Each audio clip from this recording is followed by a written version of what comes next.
welcome to Your Mac Life for Wednesday, October 29th, 2 days before Halloween. Ooh, spooky 2014. I am Shawn King. This is show number 1030. Thank you guys very much for joining me, whether you tune in via the archive or whether you're one of the cool kids and you're hanging out with us live.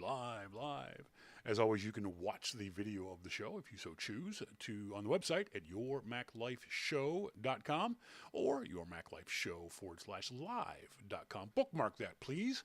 You can also join us on YouTube, but you'll be a bit of a delay, but that's okay if you're just going to watch it on YouTube. But you can also join us live in the IRC chat room. We love having folks in the IRC chat room.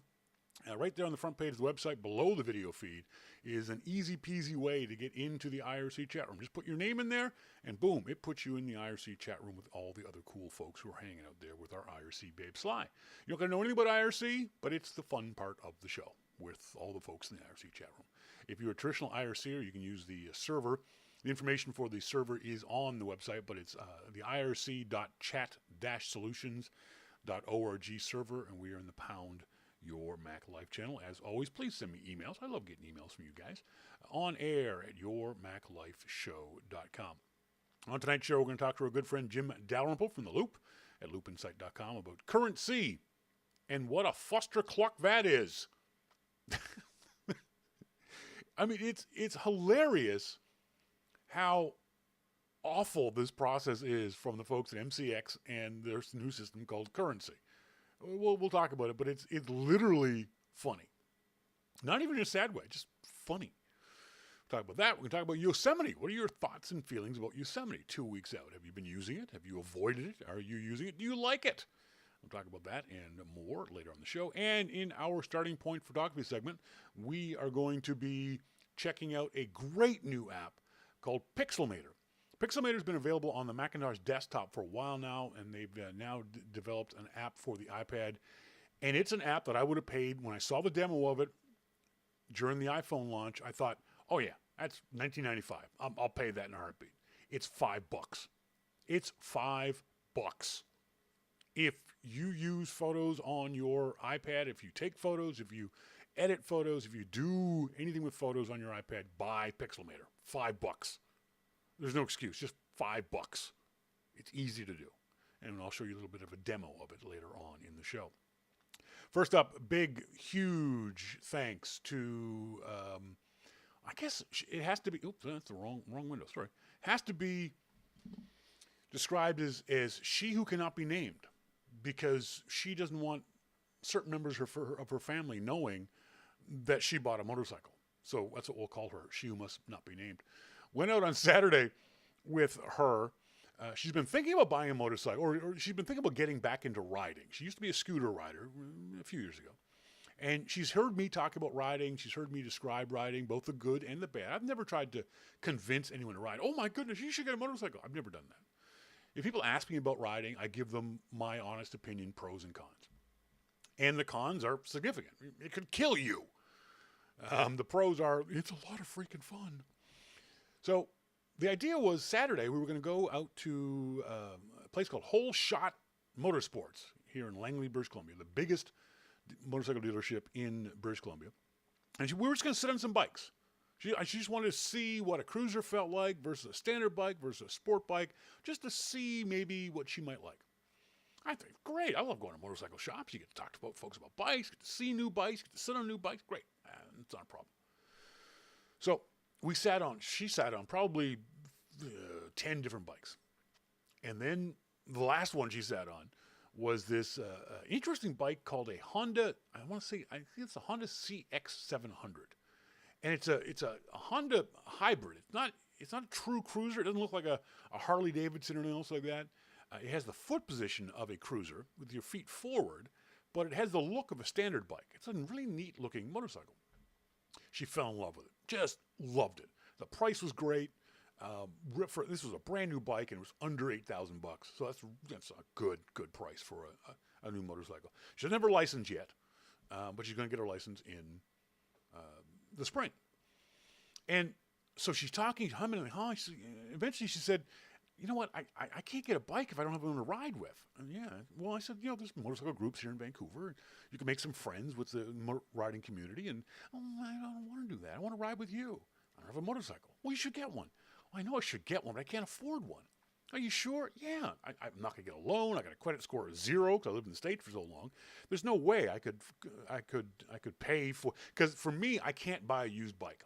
I don't know enough about the mechanics of a motorcycle to be able to trust a used bike. So I'd want a brand new bike, or at least a bike with some warranty on it. And because I already know what kind of rider I am, because I've been riding for quite a while, I know the kind of motorcycle I want. I like sport touring bikes. I like bikes that you can sit upright and travel for 500 miles, but then when you get to a fun twisty bit, you can sort of hunch down and get crazy on the bike. And when it comes to sport touring, for me, there's really only one kind of sport touring motorcycle. That's the Yamaha FJR. BMW makes a version of it, Honda makes a version of it, Kawasaki makes a version of it, Triumph makes a version of it. But for what I like and the value for the money, I think, personally, the FJR from Yamaha is the best.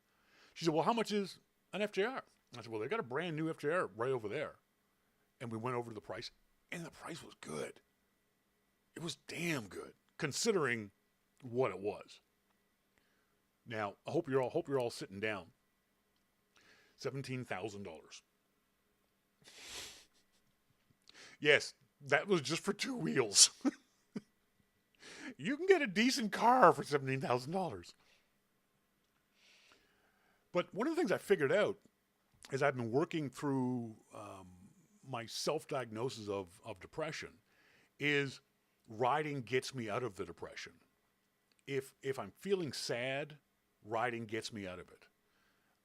I said during the pre-show, there are times because I don't leave the house. I don't have transportation. I don't have a car. I don't have any way of getting around. So I can sit here right where you see me sitting now for days and days on end.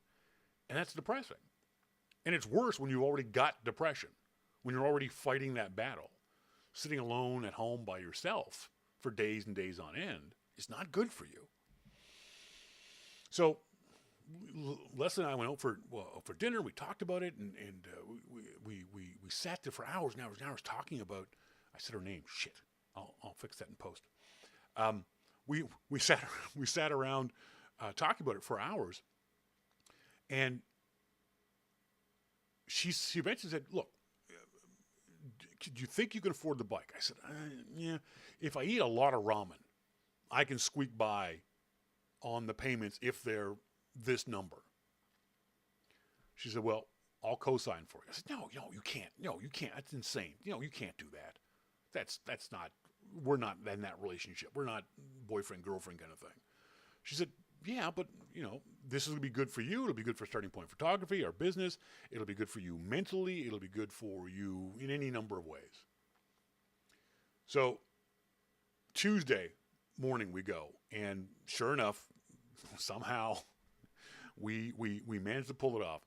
The funniest thing was when we got there on Tuesday morning, we're getting the tail end of a tropical storm here in Vancouver.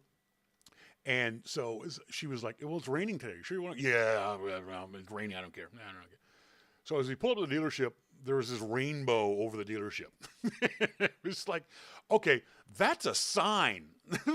That's a sign that this is something we should do. That when you get out of the car, there's a rainbow over the dealership. And then the dealer was Mark. And so we sat down at Mark's desk of deals, which I thought was hilarious. And the dealership guy, this is Mark, a really nice guy. There was no high pressure sales tactics. He was honest with us. We were honest with him, and he worked with us to get us a good price.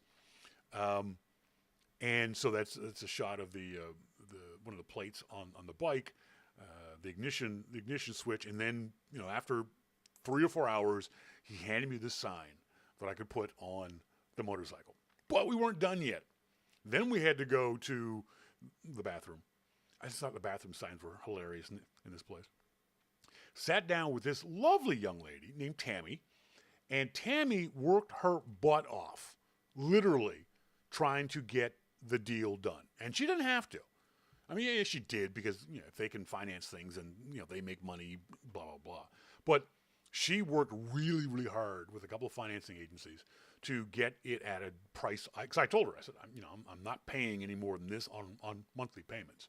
I can't afford. I didn't tell her that, but I can't afford more than that. So she worked real hard to get the deal done. And thanks very much to Tammy for Mark for making the deal and Tammy for helping out. MacMan, did you get a new brain bucket to go with it? No, unfortunately, I didn't.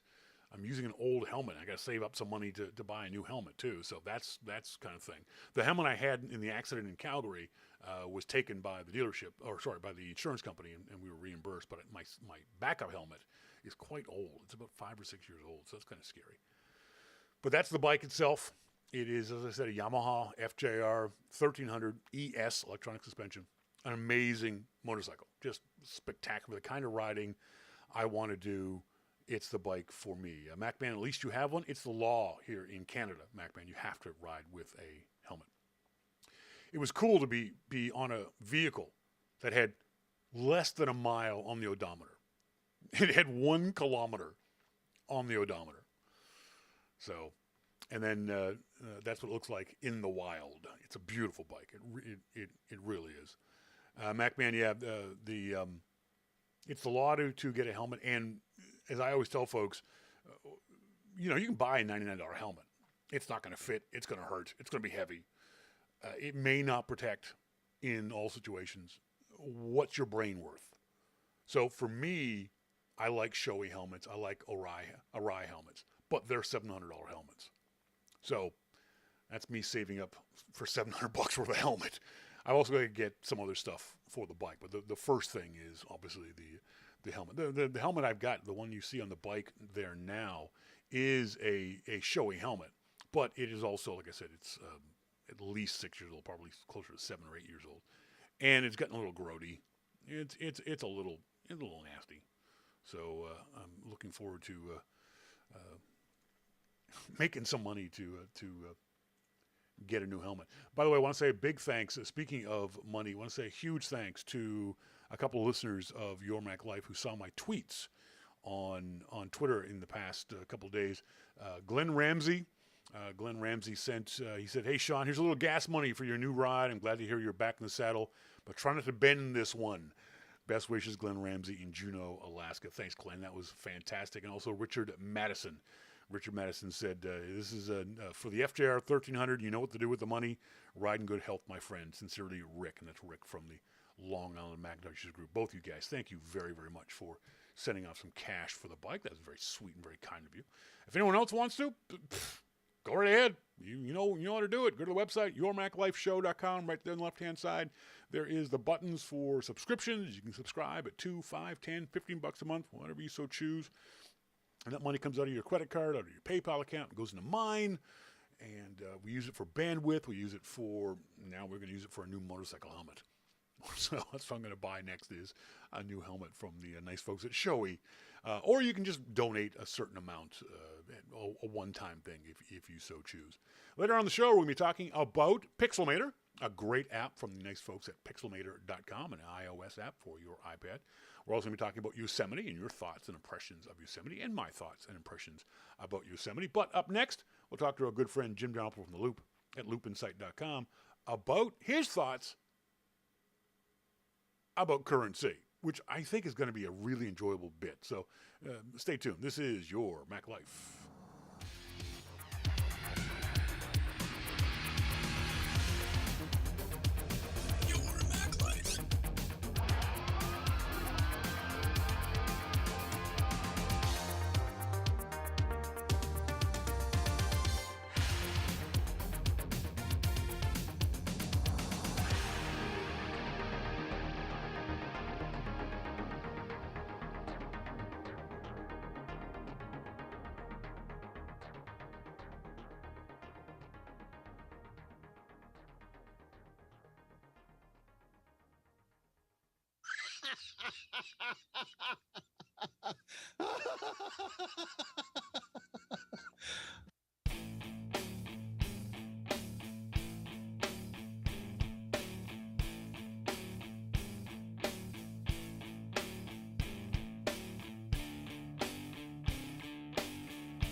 Welcome back, folks. This is Your Mac Life. I am Shawn King, joined on our phone by our good friend Jim Dalrymple from The Loop at loopinsight.com. Jim, how you doing? I'm doing good, Shawn. How are you? I'm good. Sorry we couldn't do an Amplify today, folks. Jim was busy this morning and couldn't get out of his commitments this morning. We're going to try to do it again tomorrow, hopefully live sometime around 11 a.m. Pacific time. Best thing to do is to follow myself, Shawn King, on Twitter, or J Dalrymple on Twitter, or even better, 5x5 on Twitter, because they'll send out a notice on the 5x5 account. So either one of those ways, you'll find out when we go live with Amplified tomorrow morning. Jim, it is now the end of October. We are almost through with this year, probably through with Apple announcements. The big question is, have you heard in the year 2014 anything funnier or stupider than the whole MCX CurrentC situation that we've heard in the last week? There's a lot of funny stuff. What do you find stupid? If I was saying this on the pre-show, even if there was no such thing as Apple Pay, this CurrentC process from the retailers who are involved in MCX, all by itself would be considered a disastrous program, don't you think? Even if you take away all the Apple Pay issues. Well, there are certain things that I think consumers look for. Mm-hmm. When they go out shopping. And I think today's retailers deliver on almost none of them. We look for, really, we look for convenience. Yep. Well, they don't deliver that. They pack the store so full that you can barely get a cart down the aisle. We want displays that are pleasing. How happy does it make you when you walk into a store that has a pleasing display? Sure. And I'll use the Apple Store. Mm-hmm, yep. It does. It makes you feel like you can move around. It makes you feel good about shopping. Everything is in its place where it should be. There's somebody to talk to. And the last part of this, there's probably more in between, but the last major part of this is paying. It's a pain in the ass. So you spend time in the retailer store, you purchase items that are going to make them money, and you have to stand in line for, 5-10 minutes or whatever, however long it is, mm-hmm. and sometimes longer, annoyed, and then you have to go through this whole transaction process that's just crazy. Mm-hmm. And by the time you leave, you feel like you want to beat somebody up in the parking lot. And so I firmly believe that retailers, the majority of them, deliver on none of the things that we want. And, the latest one is the payment. And, nobody has really tried to change payments in a long time. Yeah. We do have, remember before you used to have the credit card where you put in a thing and put a piece of paper in and slide the handle back and forth. Yep. Okay. We've come from that, but not much, and when you're talking about something like Apple Pay and you just walk up, put your phone there and press your thumb down and you're done. Mm-hmm. That's good for the consumer. And I have a hard time believing how retailers can say no to that if it's good for the consumer. Walmart yesterday, I think it was the CEO or spokesperson at Walmart said, ultimately, what matters is that consumers have a payment option that is widely accepted, secure, and developed with their best interests in mind. The Walmart spokesperson should be happy I wasn't sitting across the table from them, because I would have punched them in the throat. Because that's literally, in my opinion, offensive for them to say that, because it's obvious they're lying to our faces by saying that. They're talking about Apple Pay, right? Exactly. They're telling us that this is 1984 all over again. Black is white, freedom is deaf, blah blah blah. There's nothing about CurrentC that's convenient for the consumers. Folks, if you're not up on this, this whole currency situation is a fight between retailers and the credit card companies. And as you read about this, you find out that the credit card companies, in fact, have been screwing retailers over in numbers of ways for many, many years. So the retailers have a beef, a legitimate beef with the credit card companies. So their solution is to cut the credit card companies out of the process where they get money from us. Their solution, though, is utterly laughable. It's utterly batshit crazy because they want things like your checking account information, your bank's routing number, your driver's license number, your social insurance number, your social security number. The app they have even has access to the health data on your phone. Why do they need to know my health data? They don't. What they're trying to do is collect as much data on you, the consumer, as they possibly can so they can sell you more stuff in any number of ways. Right. It's like a consortium of Googles. That's right. Not just one Google, but like 10 Google, 50 Googles, exactly. Yeah. And so what they're pissed off about is the fact that Apple wants to get in the way of this process, and not only get in the way of it, but prevent them from collecting that kind of data, where they could then advertise more. I mean, it's the loyalty program all over again, where you go to your local grocery store and you get one of the little loyalty cards because you get $10 off ramen noodles, but then for some reason your mailbox is full of junk mail all of a sudden. You can't figure out why. That's why. Because they sell that information to the ramen noodle company. I mean, I buy ramen noodles, and a week later, I get coupons in the mail for a competitor's products.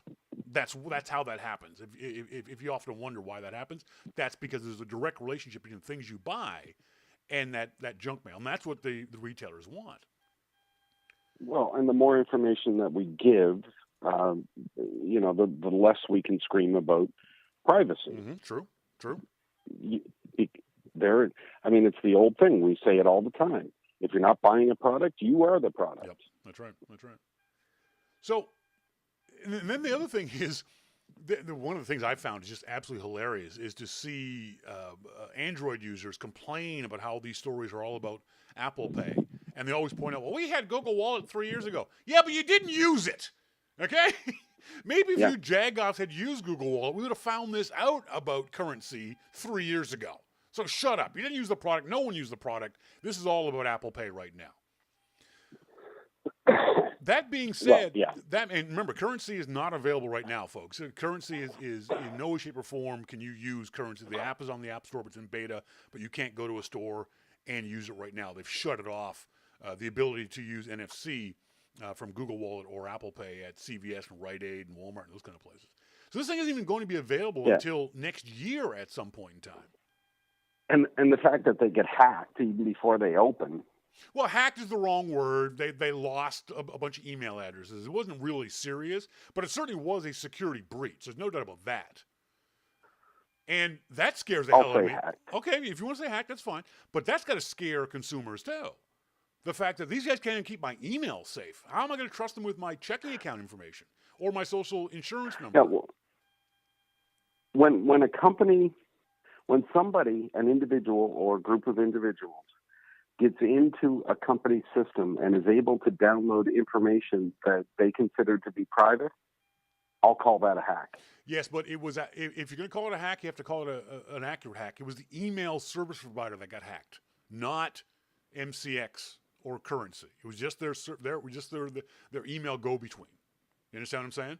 It wasn't the companies themselves. Oh, I understand. Okay. All right. So you can still call it a hack if you want. I'm just trying to be accurate.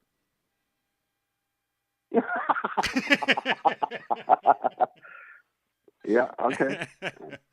So is there any doubt in anyone's mind that 3 years from now, CurrentC is going to be the QCat of the 2014s?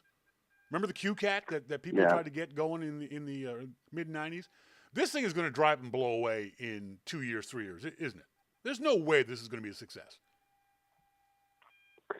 People are not going to give all of that information. Now, they will, though, if you offer them something in return. So if company A says, hey, we'll give you 5% off your purchase if you sign up for this deal. People have done that in the past. That's not uncommon. Sure. And that's something that you might do. Now, will they give you 5% every single time? No, because the whole currency thing, what it's about is the retailers being unhappy with the credit card companies for all the money the credit card companies are taking from the retailers. So the retailers aren't going to turn around and give money back to us. They want to keep that money. They want to keep that credit card fee. It's between 2 and 3%, depending on the credit card company, that retailers are giving to credit card companies for the convenience of using credit cards. There is no way they're going to say, oh, rather than us taking back that 3%, we'll give it to the customer so they'll use CurrentC. That's not going to happen. So the customers aren't going to get anything out of this. No. And they're going to give up a whole lot. Yes, exactly, and a lot more than they should be willing to give up. That's something else that I don't think a lot of people are realizing. A lot of folks are saying, hey, what's the big deal? It's a huge deal. If I can get your social security number or your social insurance number, I can ruin your freaking life. If I get your checking account information, as Brian Monroe says in the IRC chat room, where are the fraud protections? CurrentC is not explained to potential consumers. If somebody empties my bank account, my checking account, because of CurrentC's lack security, whose fault is that? Mine? Yours? The bank's? Yes, yours. Exactly. It's not the bank's. That's right. They're going to pass that off on us. One of the reasons why we like using credit cards nowadays, especially online, is that we know we have protection. We know for the most part, if they lose the credit card or if my credit card gets lost or stolen, I'm not on the hook for a lot of the credit card charges that may show up. Usually it's either between $50 or $0, depending on your credit card company and the circumstances of it. Has CurrentC said anything about that? No, they haven't. Will they? I don't know. But as it stands now, well, they'll have to at some point. Yes, I think they'll have to. Absolutely. But look at the difference between that and Apple Pay. Tim Cook says, you scan your credit card in, we don't even know the number. Yep, that's right.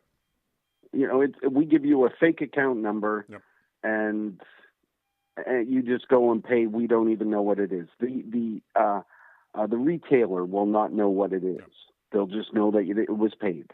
And there's no identifying information either that the retailer can use to say, oh, this person just bought toilet paper. Let's send him some more coupons for the toilet paper. And they don't like that. Yeah. And guess what? Too freaking bad. Figure out something else. Yeah. But CurrentC is not the solution. I want to know where someone at MCX, where they had this massive brain fart among 50 companies who all thought, yes, CurrentC is a good idea. It's a good implementation. Customers will do this. We can get customers to give us give us their checking information, give us their driver's license information, their social insurance number. Who thought that was a good idea? Well, obviously 50 companies did. How could 50 companies have such a massive brain fart? But they look at it different than what we do, or even, as it appears, what Apple does. Because Apple looks at it and we look at it like, I don't want to give out a lot of information. I just want this to be simple and easy for me. It's all about me. Yeah. And it really is. As a consumer, it's about me. Make it easy for me, and I'll use it. And when you start looking at the amount of information that you have to pass over, I think people are gonna resent that. Tim Cook at the Wall Street Journal conference yesterday or the day before said he called the Apple Pay quote-unquote setback with retailers a skirmish. Do you think Apple's worried about this?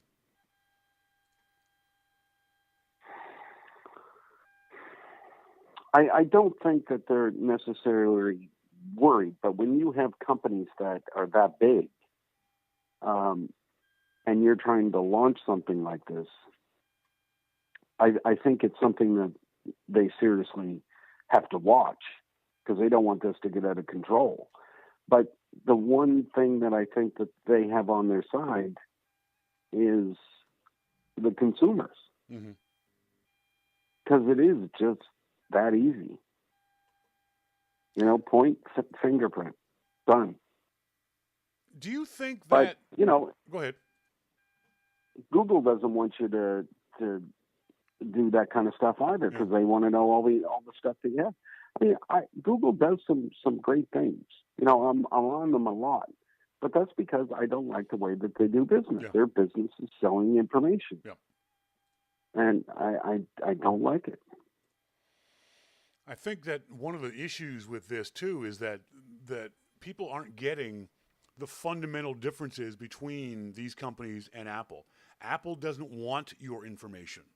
They don't want to know anything about your shopping habits. Apple could very easily, with all the Macs out there, with all the Apple fans and fanatics and whatever names you want to call them, fanboys, they could easily say, hey, we're going to collect your data, and people will go, okay, it's on my pretty iPhone. That's not a problem. Apple is intentionally separating themselves from these other companies by saying, we have no interest in your data. We don't want to sell you more toilet paper. All we want to do is make this process convenient for you and secure for everybody involved, as secure as we think we can make it. I don't think Apple gets nearly enough credit for that. I don't think nearly enough people are saying publicly that, hey, Apple is doing a good thing here. Yeah, maybe they're on the side of the credit card companies and blah, blah, blah, blah. I don't care about that. What I care about is how Apple is treating me as a user. And as a user, Apple is making a very clear statement to me that they don't want my data. I think it's a big deal. Yeah, but maybe people either don't believe them, or people are so used to giving out all their data that it doesn't matter anymore. No. I mean, it is going to matter when you start giving out your checking account to CVS and Walmart. But do we even think twice about going online with our credit card or our PayPal account? Not me. And paying? No, don't think twice about it. Nope. And, if anybody does think twice about it, offer them $5 coupon. Yeah, that's right. That's right. Yeah. And they'll be there signing up like crazy. Mashables has the quote of the week. From this point on, CurrentC might as well have its offices based in Fukushima, Japan. They are that radioactive. There you go. I don't think anyone's going to touch this. I think this is dead in the water, and the credit card and the MCX company should just dissolve and move on, because I think they're dead in the water. No one's going to get involved with this thing. That was a story about how Apple is doing good things for consumers, for users, for customers. Here's a story where Apple is doing something really bad, I think, for those same people, and then add developers on top of it. You've heard of the app PC Calc, right? Have you seen this story where Apple is making the developer of an app called PC Calc, James Thompson, they're making him pull his app from the iOS store or get booted out of the App Store because of the way his app PC Calc works? What? It's insane. It's utterly insane. It's a Mac and iOS calculator that sits in your notification box. So I've got it on my desktop. When I want to do math, I click on the notification window, and a little calculator pops up. I hit a couple buttons, and I calculate. Boom, done. So Apple is making him pull that app after Apple featured the app on the App Store as one of their picks of the week. The thing has been in the App Store since Yosemite came out 2 weeks ago. James Thompson tweets, Apple has told me that Notification Center widgets on iOS cannot perform any calculations, and the current PC Calc app must be removed. What the fuck is going on, Apple? It cannot perform James Thompson, I know James personally. I've met him. I've ridden a train with him. Yep. He's one of the greatest guys. And oh my God. As Jason Snell writes on Six Colors, first is a maddening inconsistency. This is an app that was accepted into the App Store, is even being featured in the App Store as I write this, and now a few weeks in, someone at Apple has decided that the app is too useful? End quote. And the thing is, as Jason goes on, if you get a chance, folks, sixcolors.com is Jason Snell's new website. He makes the point of these kind of things have a chilling effect on developers, because developers see this kind of stuff happening and they think to themselves, well, you know what? Maybe I don't want to develop for iOS. Maybe I've got this cool idea, but Apple could pull the plug on me at any second, and all that time, energy, money, and effort I put into developing this thing is going to get pissed away because Apple is going to be inconsistent and screw me over. Well, and let's not forget that James has been around since the 80s. Yep. He's not new at this. He's not new. I mean, he's been around a long time, and he's very good at what he does. So this is quite upsetting. As Marcus says in the RC chat room, guess what? There's a friggin' native calculator on Yosemite's Notification Center.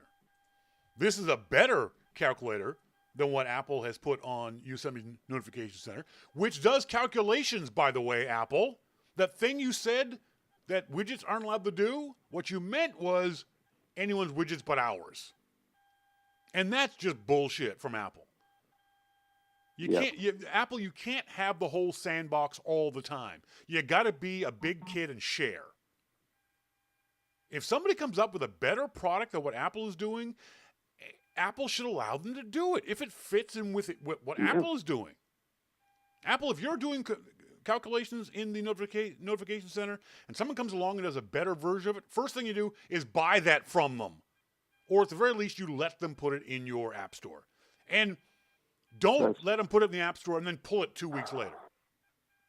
That's just awful. It really is. It screws over this particular developer, and it scares away so many other developers for no good reason.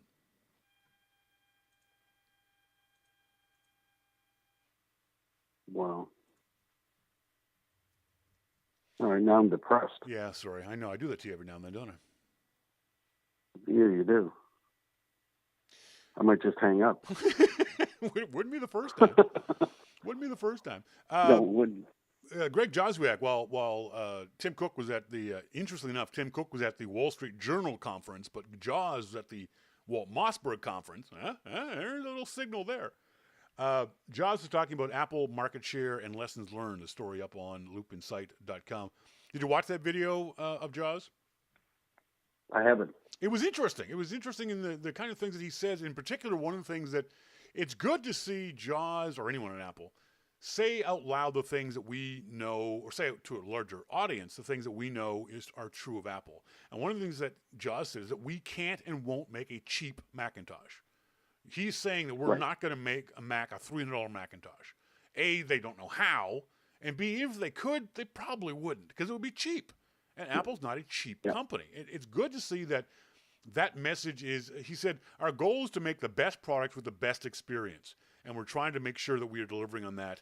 Our customer satisfaction rate is higher than anybody's. I think that's a key because they don't make cheap knockoff, cheap feeling, cheap manufactured products. That's why the customer satisfaction is so high because they make good products. And that's not just in Macs, that's across the line. That's right. That's right. This is not rocket science. Apple makes good things that last, and they support good things that last.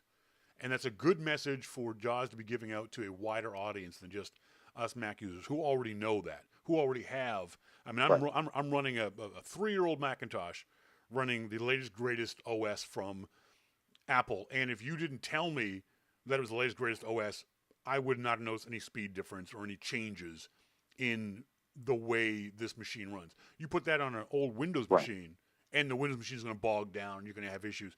When we were at the motorcycle dealership yesterday, they had just switched over the finance person's 8-year-old Windows XP machine to a brand new something machine running whatever the latest version of Windows is, and she frickin' hated it.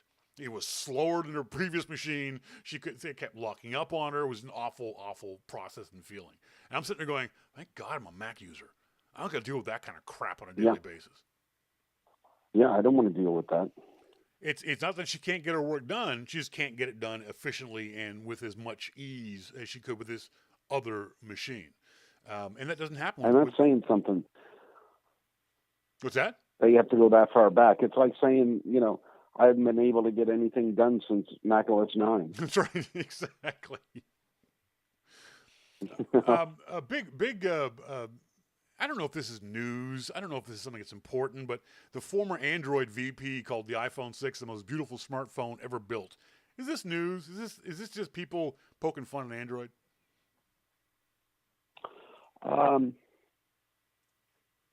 Yes and no. I have. When you ask the question like that, I have mixed feelings about it. I think that it's important to note and I'm glad that it's on the loop, because you often hear Android people talk about their smartphones, and when you see Google people saying, you know what, this is a beautiful phone, Mm-hmm. because you don't often see beautiful things in the Google ecosystem. Yeah. Phones, software. I mean, they basically, their ecosystem was Samsung, and they just copy everything that everybody does anyway in every business they do. So, and they still can't make it beautiful. Exactly. So yeah, I think it's an interesting note, because for a while it quiets down the whole Android crowd.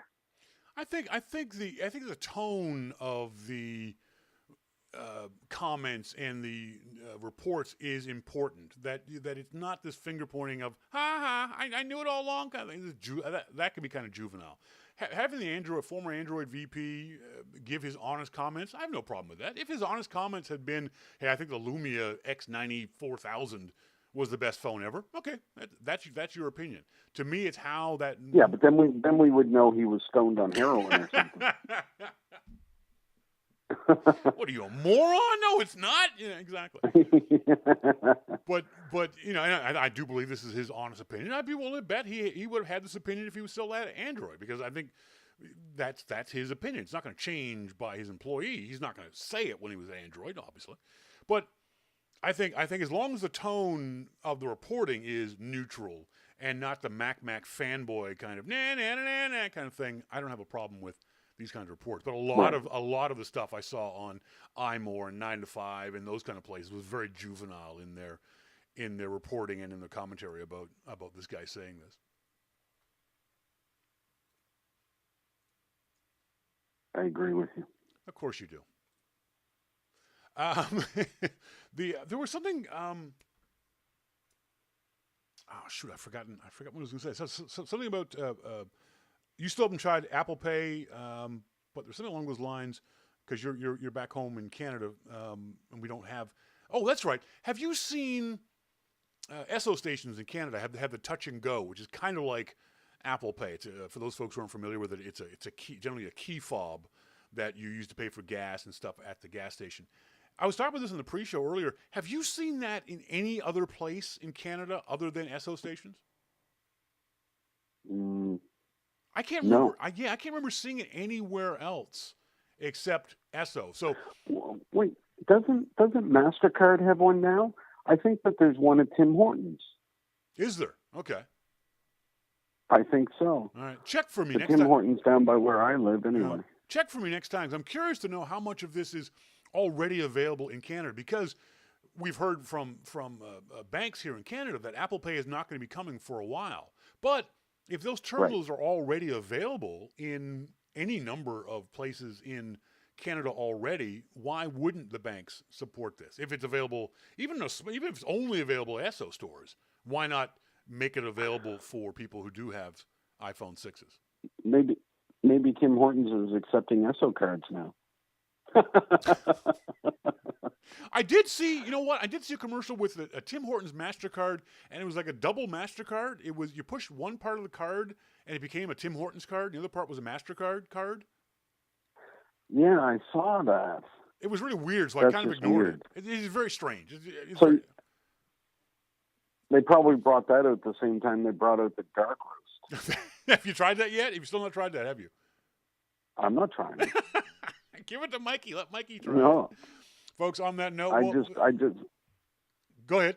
I just want my regular coffee. Flavored coffee. I agree with you. On that, we'll let Jim go. Again, we're going to try to do Amplified tomorrow morning, live, 11 a.m. Pacific time. Again, follow Shawn King on Twitter, J Dalrymple, or 5x5 to find out exactly when we go live. Jim, thanks very much for joining me, buddy. I appreciate it. Thanks, Shawn. Have a good night. See ya. Bye. Yeah, for my Canadian friends, let me know. Have you seen the Touch and Go, the sort of the Apple Pay Lite or version of NFC payments in Canada anywhere? I know Hiker BC, Tim Hortons has Touch and Go. Shell Gas has Touch and Go. Okay, good.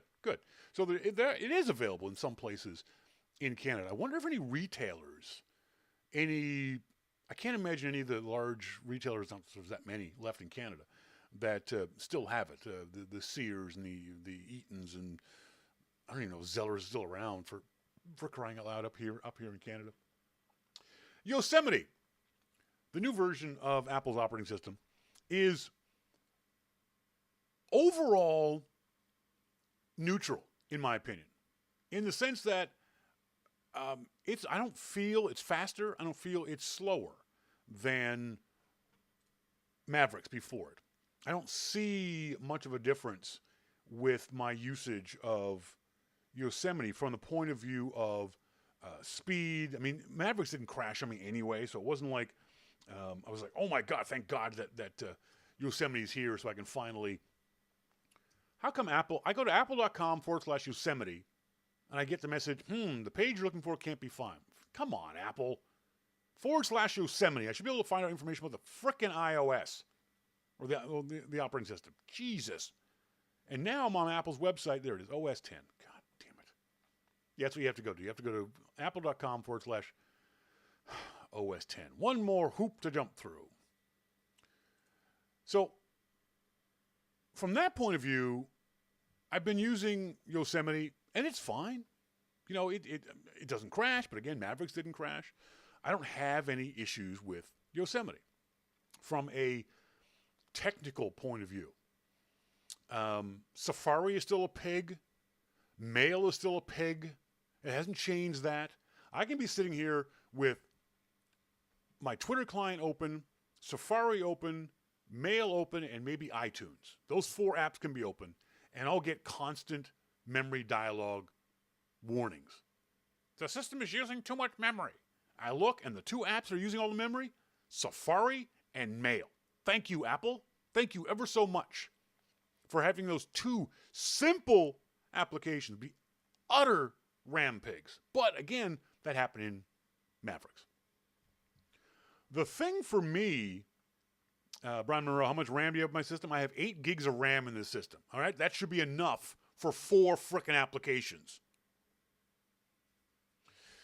The problem for me is using Yosemite, and this is true of a lot of upgrades, but I'll use the analogy in this sense. Using Yosemite was like leaving work on Friday, having a wonderful weekend. You go to a pub on Saturday night with your friends. You have a barbecue with your family on Sunday. You watch football on Sunday evening. Monday morning, you get up, you go to work, and you, instead of making a right-hand turn into the office parking lot, suddenly the building's on the other side of the street. And you have to make a left-hand turn. I'm like, what? And you walk up to the front door of the office, and instead of reaching for the door handle on the right-hand side, it's on the left-hand side. What? You walk in the office, you sit down at your desk, and your computer's been moved over here when it used to be over here.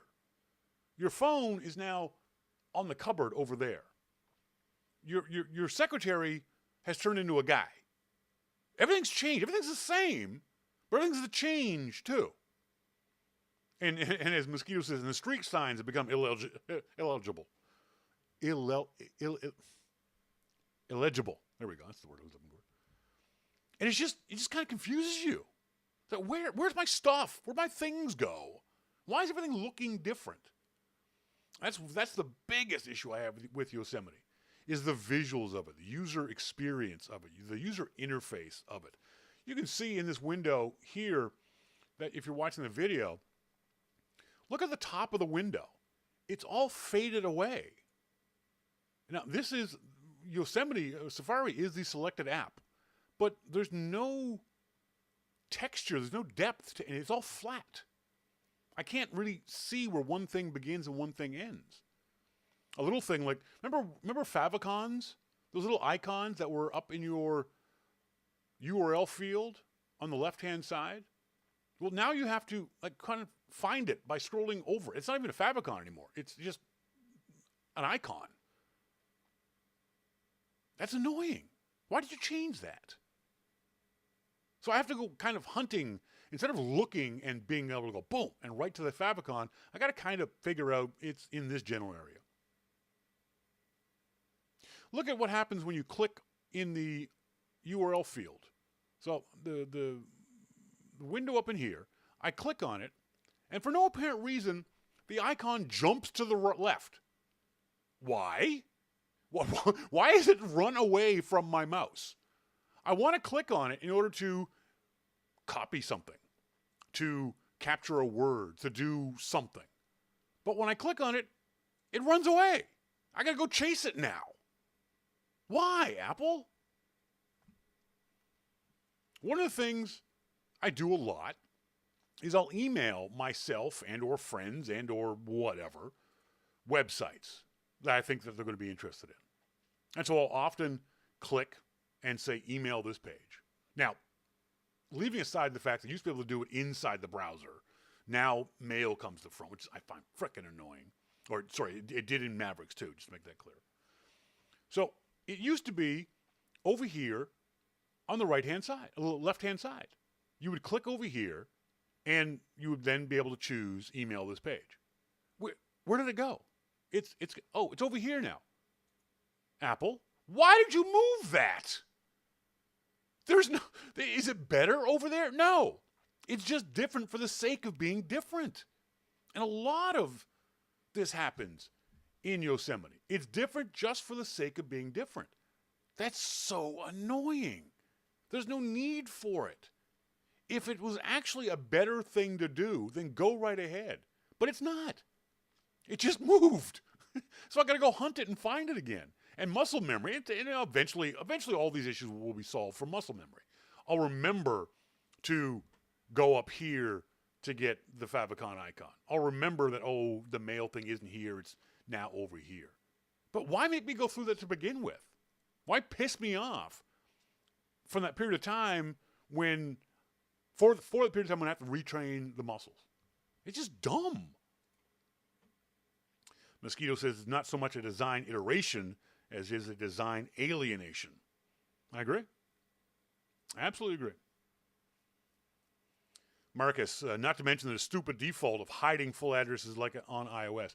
I agree with that completely.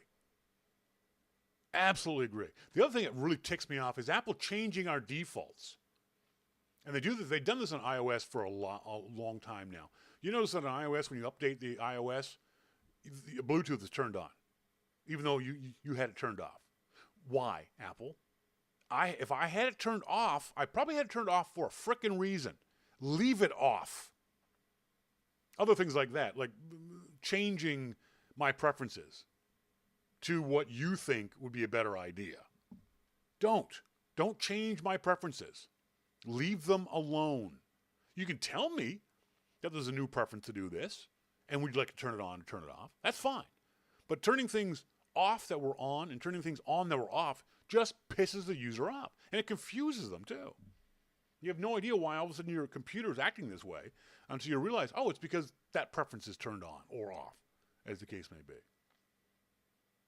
For the most part, there's no need of Apple making these changes. And don't even get me started in iTunes. The hell happened with iTunes 12? Why do I have to hunt around to find things in iTunes 12?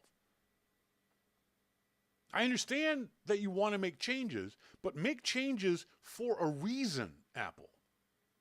I see no reason for a lot of the UI changes in iTunes.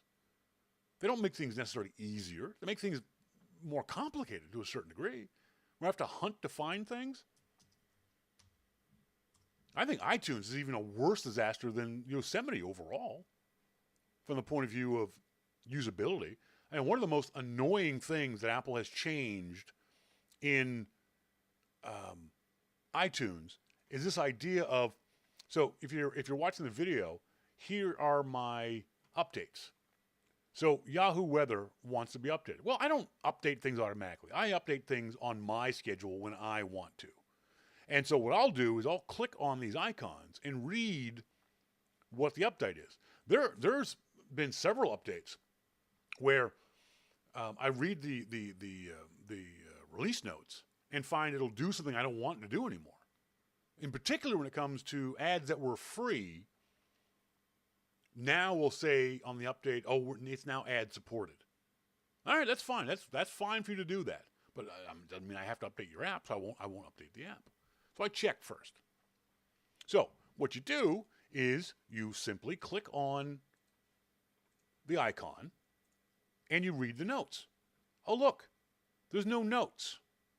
There's nothing here anymore. This used to give you all the developer notes, what the app was,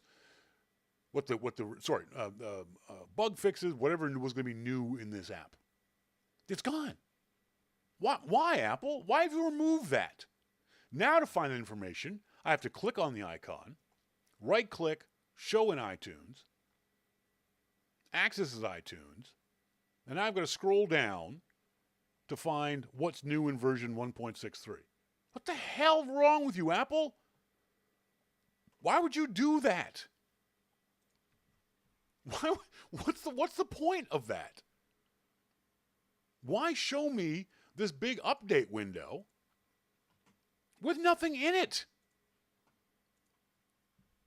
Why is there this big blank freaking window now? That's stupid. MacMan, but it's so clean and pretty now. But it's not helpful. In no way, shape, or form is it helpful. And none of that even begins to discuss the issue of the visuals for folks like me who need glasses, don't need glasses, still have a hard time seeing little tiny print.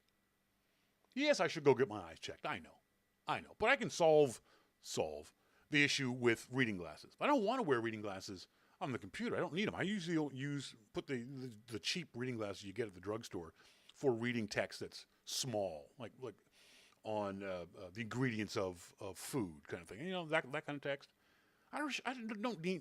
Didn't need it before with Mavericks. Now I'm finding I'm going to have to go get glasses just to read some of these screens on iOS 10. Sorry, iOS 10 on Mavericks. I'm just trying to see if I can't show you guys this user interface thing.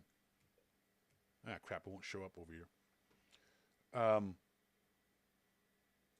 But there's all kinds of MacMan. As much as we make fun of Win 8, once you turn that shit UI off, it's pretty good OS. I'll take your word for it.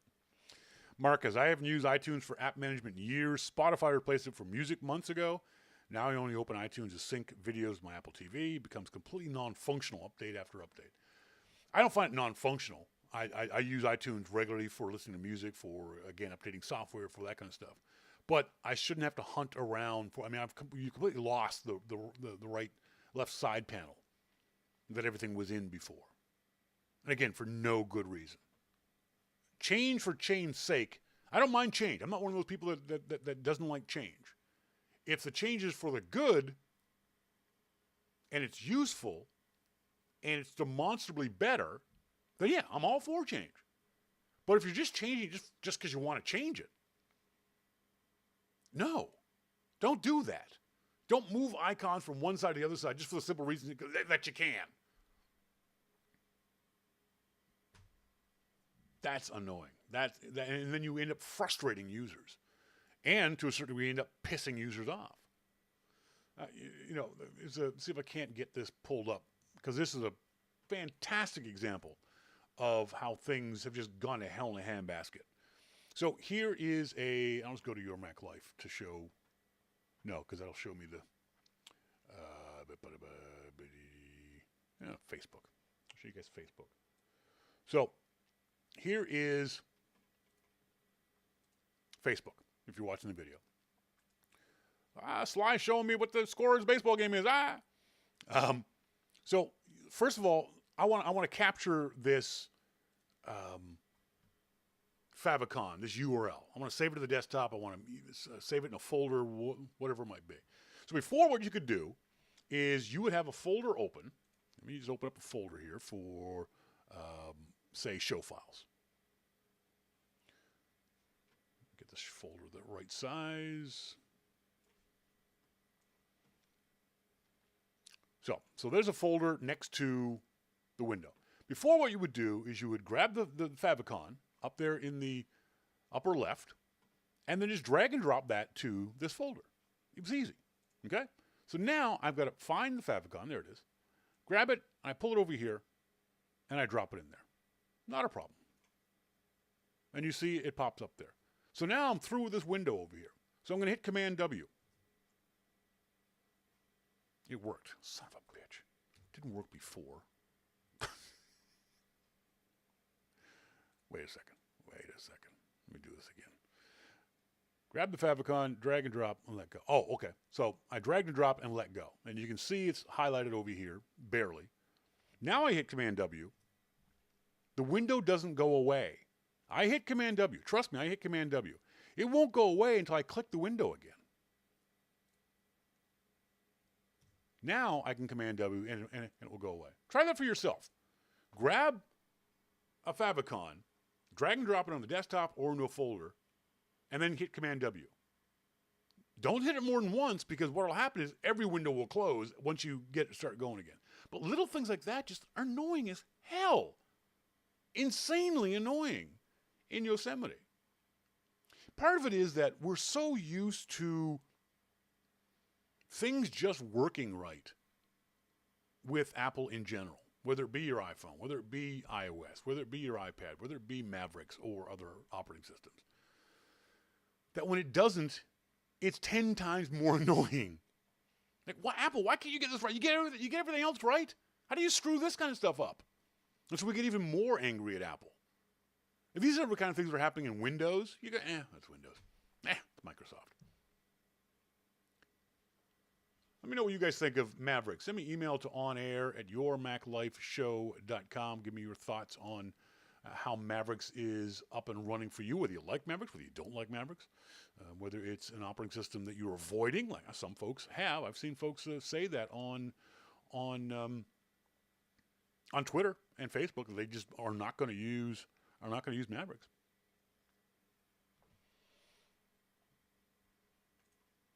Let's do our starting point photography segment. Brought to you by startingpointphotography.com. We actually had a fun meetup group this past weekend. I met up with, I think, 20 photographers on Friday night, and then only a couple on Saturday night. It was raining, so I understand people bailed. We had fun. We had a fun photo walk on on Friday, wandering the streets of downtown Vancouver, around Canada Place and the Vancouver Convention Center and the Jack Poole Plaza, where the Olympic torch for the 2010 Winter Games was. It was a lot of fun. We're definitely going to be doing more meetups. So, folks saw this demonstration during the Apple launch of the iPhone, where the folks at Pixelmator showed off their amazing new app, Pixelmator for iOS. And so I wanted to show you guys Pixelmator and how much fun and how easy it is to use.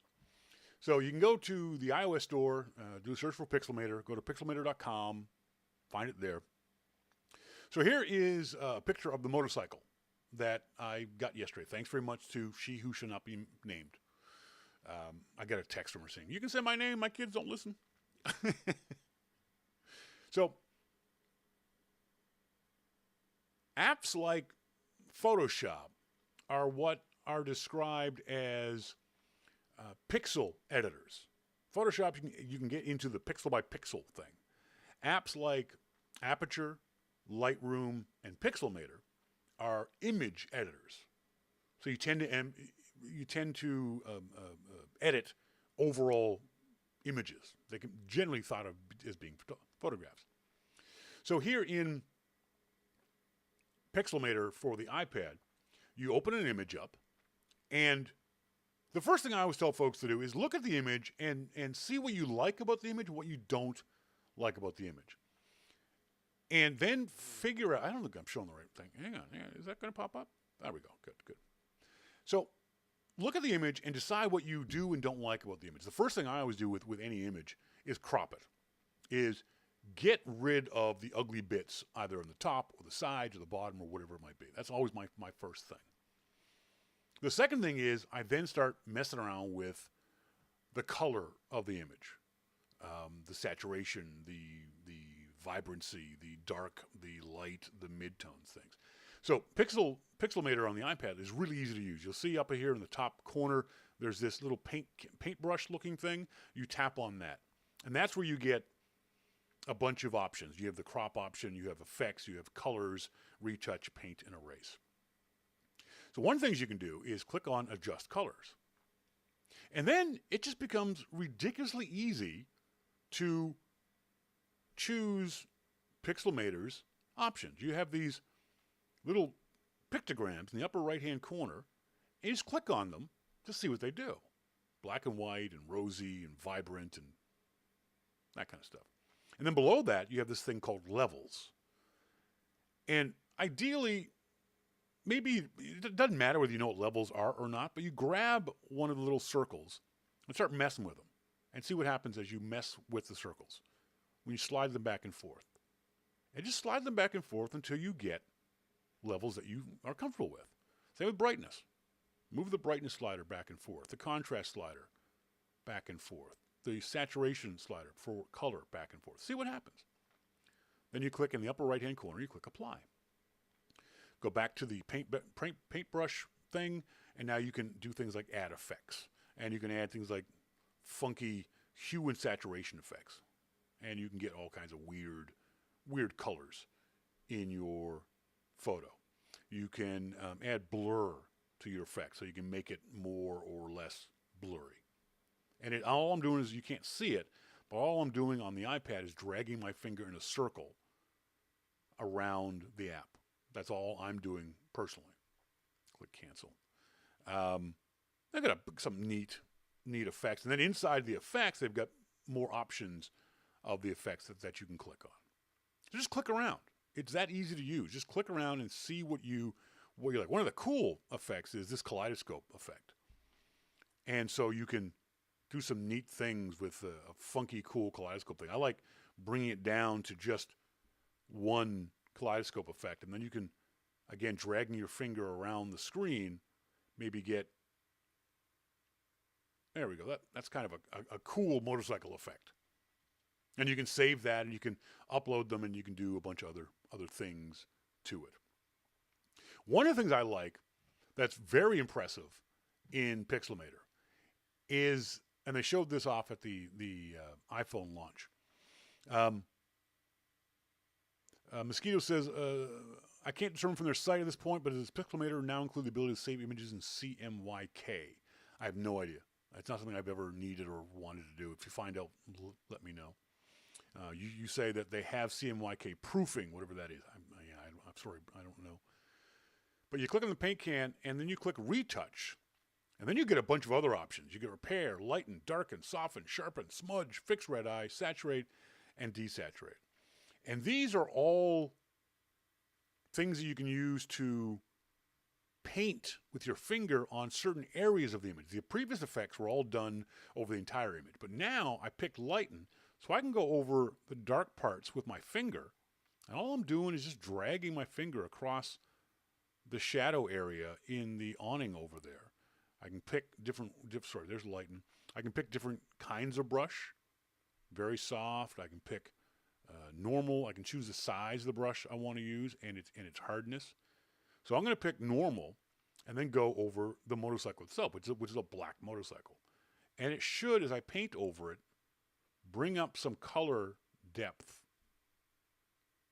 And I can see, I don't know if you guys can see it on the video, but I can see a little bit of more texture coming through. The other thing I love to do is in retouch, click the repair and look at the little band-aid. And this is where things get really, really cool. So you'll see down in the lower right-hand corner, I didn't see this when I was taking the photograph. In the lower right-hand corner, there's a puddle down there. I don't want the puddle to be there. So all I have to do is choose the repair and then paint my finger over the area I want to repair. Pixelmator will take a few seconds. And then, boom, it's almost gone. Now, that didn't work properly. So I click on the undo button. I'm going to zoom in so I can see the image a little bit better. Let me zoom in. So there's the thing I want to get rid of, and I'll try painting it again, but doing a better job of the paint job. So now I'll make sure I painted all of it in. Let it go. Let it work its magic. Now, zoomed in, you can see it's kind of blotchy. But when you go back to regular size, it's not as bad as it could be. You can also just, the larger the area that you're trying to fix, the less natural it's going to look. That's one thing I found with all of this stuff. So, for example, I want to fix this part of the motorcycle or the ground down here. I just drag my finger across that crack in the pavement. Wait for it to do its little magic. It does a pretty doggone good job. There's a leaf over here I want to get rid of, so I just literally touch my finger on it, and it repaired it. There's a line back here on the bike that you can kind of see right there. Oops, that's not going to work. One of the problems is if you just touch it with one finger, it does that. So I'm just going to drag my finger across that line.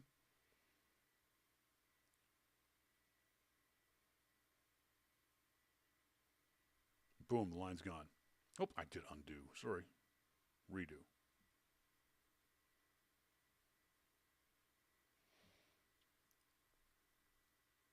I wish it had better tools for maneuvering around the image. That's not very good. But now that line is gone. I can zoom out to full size, and for the most part, you can work a little harder at it, but for the most part, it looks pretty doggone good. Hiker BC on an iPad, it's an incredible tool. $5 is a steal. That's the thing. This is a $5 app. $5. And that is a picture I took on the iPhone that got put onto my iPad automatically. This is not a picture I took on the iPad that I could then open up in Pixelmator, play around with it, click done, and then I can send a copy, open another app, save to iCloud Drive, save to the photo library, and then you can go ahead and email it to friends, put it on Twitter, whatever you might want to do. They also have this really cool, but wait, there's more. When you click on Create Image, you get these really neat other tools for things like collages, oblong and round and parallel, and different kinds of frames and different kinds of artsy type things, cards. You can create cards with this and add text to this. So it's not just that one thing. The folks at Pixelmator have done just a really great job of adding a bunch of other cool, fun, arty type things to the application. So it's not just the one thing, it's a bunch of things, and you got to try it out. Pixelmator.com is the website. Go to the iOS store, do a search for Pixelmator for the iPad, and again, it's $5. It's a great app for messing around with photos. And I love these kinds of apps. Scott Randall. Hey, Shawn, I wanted to write this sooner, but at least I'm getting to it now, he says. I love last week's show. First, coffee. Not Mac or Apple related, but still, I can't really explain it. But one of the most enjoyable parts of my day is sipping my morning coffee. I agree with you, Scott. Absolutely. It's just, I don't know what it is, but that first coffee in the morning, the process of making it, and then sitting down, I remember sitting down with my morning paper. It doesn't even happen anymore for most people. And just drinking that first cup of coffee was wonderfully calming. I've come across a blend that I really like called Harmony Bay. I've never heard of it.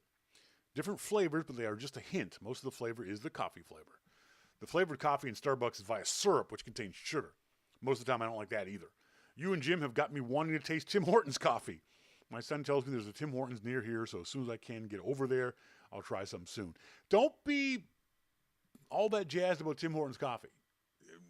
I know I'm a Canadian heretic when I say it, but I'm not a fan of Tim Hortons coffee. right in my neighborhood, there's a Tim Hortons across from a Starbucks, and I'm sorry, I go to the Starbucks every single time. If only because but I don't drink Starbucks coffee. I drink Starbucks latte and espressos and things like that. Yeah, I've never been a fan of Tim Hortons coffee. Their donuts,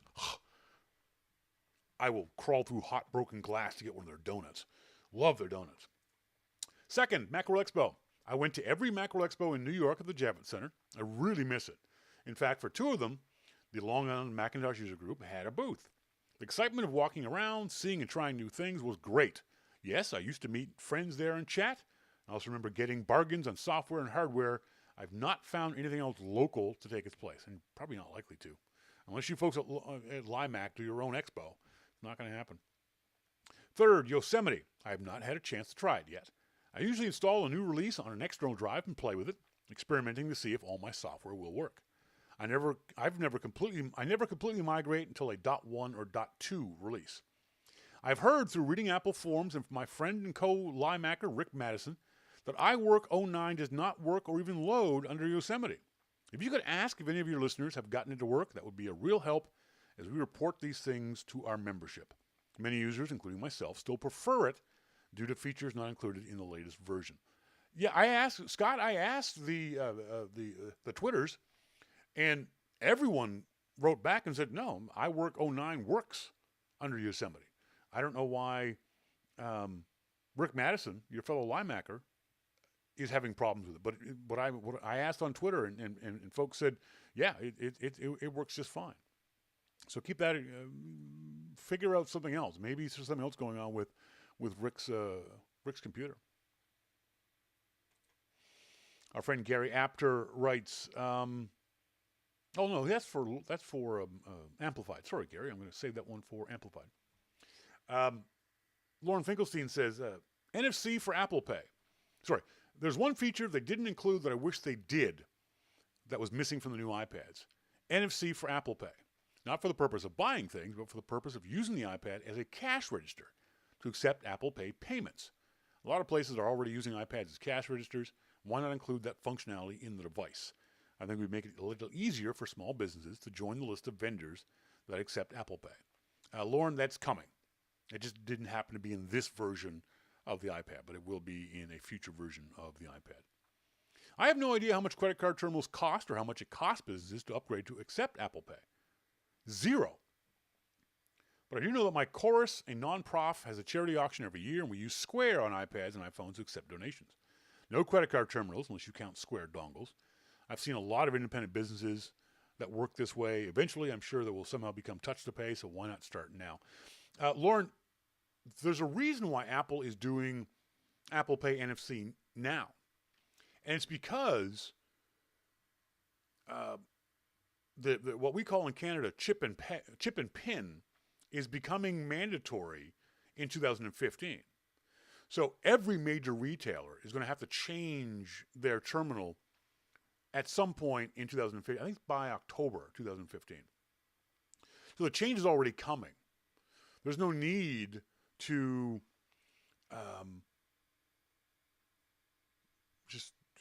purpose of buying this kit. There's no need for the vendors to change for Apple Pay, because remember, Apple Pay is just NFC. Because chip and pin is going to already have NFC built into the terminals. So if it's capable, every device will be able to do chip and pin or Apple Pay or CurrentC, which is not going to happen. So that's why this is happening now. Apple released this early, ahead of the changeover in 2015, so vendors can get used to it, so people can get used to it, so they can work on whatever bugs, whatever it might be.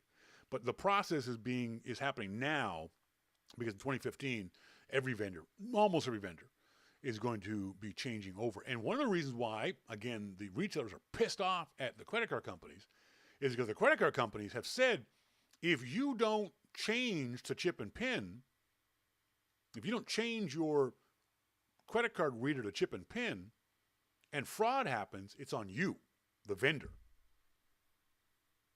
So the vendors are being forced to buy new terminals because remember, MasterCard isn't giving them free terminals. Apple's not giving anyone free terminals. Vendors have to upgrade the terminals, and that costs money. And the credit card companies aren't making it optional. They're saying if you don't do this, we're going to penalize you. So again, that's why another one of the many reasons why retailers are pissed off at the credit card companies, because they keep doing this stuff that cost vendors money, that force vendors to do things a certain way, that make you upgrade when you don't necessarily want to upgrade. Hector, since I updated to 8.1 Safari page, every Safari page has the sidebar activated. I have no idea how to remove it since it takes about a third of the screen. It's irritating. Have you found out that, and more important to me, how to revert to a full page? It's another example of Apple doing stuff that the user didn't want. Hector's preferences were set to not show the sidebar in Safari, but you downloaded a new version of Safari, boom, sidebar. Don't do that. If the preference is off, leave it the hell off. Hector, go into the preferences and you'll be able to turn the sidebar off in iOS. In Yosemite, there is a almost invisible, visually, little graphic in the upper left-hand corner. If you hover over it and leave your mouse sit there for a second or two, it'll say hide sidebar. So go ahead and click on that one and the sidebar will go away. Brian Monroe, so now the vendors want to push the fraud cost to the user via CurrentC. Absolutely. Brian says, did you see the news about Apple adding in support for key cards and transit cards, NFC support into iOS? You have to rewrite that one, Brian, because I don't understand what the heck that was all about. Sorry. And our friend Monty Freeman. Sorry, Monty. Since I know you have tons of photo apps on your phone, I've got a question for you. I have 2 shots I want to combine into one to post on Twitter. I want to put some text on each shot in the combined version. Some time ago, you mentioned an app called Diptyque. It does great for letting me combine the pictures, but only seems to allow a single line of text to be added, not multiple lines in different places. Have you come across an app similar to Diptyque that might do what I want to do? Well, Monty, one of the things you could do, so you don't have to download or buy or use a different app, is create your one line of text in Diptyque, save it, and then reopen it in Diptyque.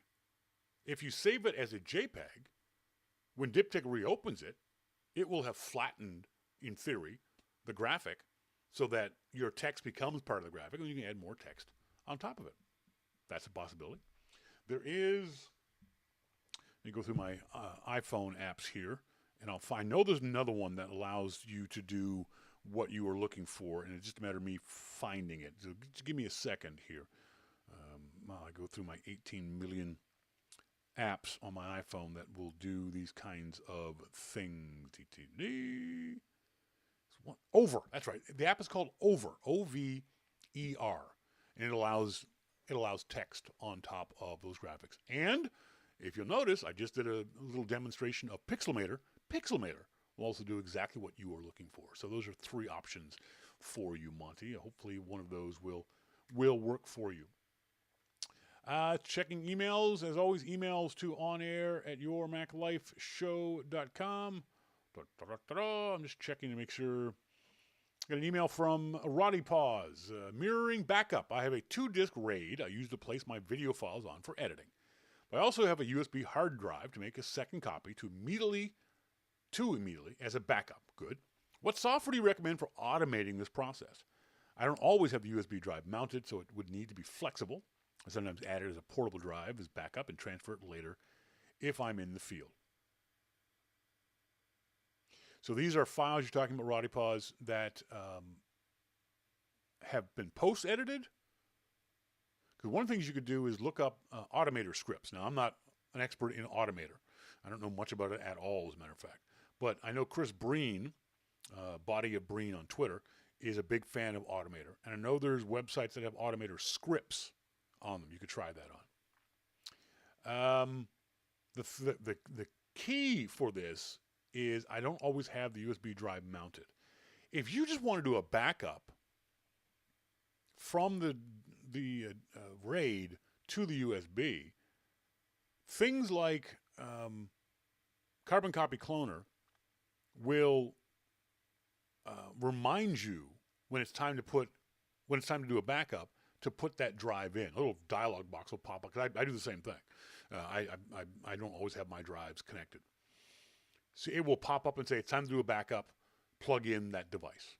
Carbon Copy Cloner and what's the other one? The two big not shareware, but you know what I mean, apps. Carbon Copy Cloner and I'm filling time while I'm waiting for IRC to catch up to me. Super Duper. Thank you, Brian. Brian with the big brain. Super Duper. Well, I think I use Carbon Copy Cloner, so I'm pretty sure. So both are two very good apps with two really good developers behind them. So if you have any questions about it, you can definitely ask those guys because they're both really, really good. Good question, Roddy Paz. Thanks very much. Les Posen down there in Australia reports that CurrentC beta testers' emails have been already hacked. You sent that at 6 p.m. my time, Les. I knew that like at noon this afternoon. Come on, man. Come on. I mean, you got to be faster than that to get the news to me. And again, not hacked per se, but it is a security breach. And it is embarrassing, if nothing else. However you describe it, it's embarrassing to CurrentC.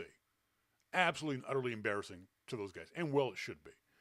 Anytime you lose customer data, no matter how important or unimportant that data is, that's at the very least an embarrassment. When you portray yourself as a security company, that's a huge embarrassment. And when you tell your users that in order to use our product, we need a lot of your personal data, like I said off the top of the show, if you can't keep my email address safe, how the hell am I supposed to believe you're going to be able to keep my social insurance number, my social security number, my checking information safe, my health data safe? I don't trust you. Absolutely. If you deal with people who don't have security in place to protect my email, I don't believe that you can protect my personal data. Simple as that. CurrentC is dead. It just doesn't know it. Folks, as always, thank you guys very much for joining me here on Your Mac Life. I appreciate you guys, whether you're listening to us live or via the archive. Please send me email during the week if you like. If you have any comments or questions or anything about what we talked about on this show or any other, to onair at yourmaclifeshow.com. Until next week, as always, I've been Shawn King, and you've been listening to Your Mac Life. See ya!